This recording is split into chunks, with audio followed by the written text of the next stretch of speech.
మంచి క్లోతింగ్ ఉండదు, మంచి షెల్టర్ ఉండదు. ఎందుకంటే నాగరికత కొంచెం దూరంగా ఉంటారు కాబట్టి. అంటే వాళ్ళందరూ బలహీనులనే కదా అర్థం. మంచి ఎడ్యుకేషన్ దొరకకపోయినా బలహీనతే, మంచి ఫుడ్ దొరకకపోయినా బలహీనతే, మంచి ఫుడ్ దొరకకపోయినా బలహీనతే, మంచి నివాసం దొరకకపోయినా బలహీనతే. ఈ బలహీనుల్ని బలవంతులతో పాటు సమానంగా కూర్చోబెట్టి ఏం చేయాలి? వాళ్ళని ప్రత్యేకంగా కాపాడుకోవాలి. ఆ కాపాడుకునే సిస్టమ్ ఎట్లుంటుంది? నెంబర్ 1 ఎడ్యుకేషన్ ఇవ్వడం.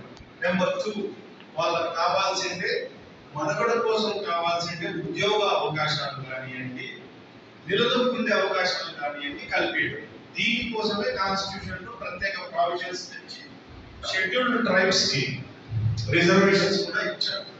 అవునా?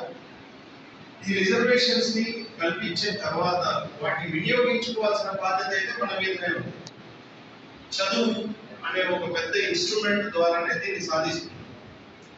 ఈరోజు షెడ్యూల్డ్ ట్రైబ్స్ గురించే ముఖ్యంగా సభ పెట్టుకొని మరీ చెప్తున్నామంటే అవసరం ఏముంది అంటే, మీకు మిమ్మల్ని కాపాడుతుండే చట్టాలపైన అవగాహన లేకపోవడమే. ఈ అవగాహన కల్పించడం మా బాధ్యత కాబట్టి మేము ఇక్కడికి వచ్చి మీ అందరికీ వీళ్ళతో మీకు అవగాహన సమావేశాన్ని కల్పింపజేశాం.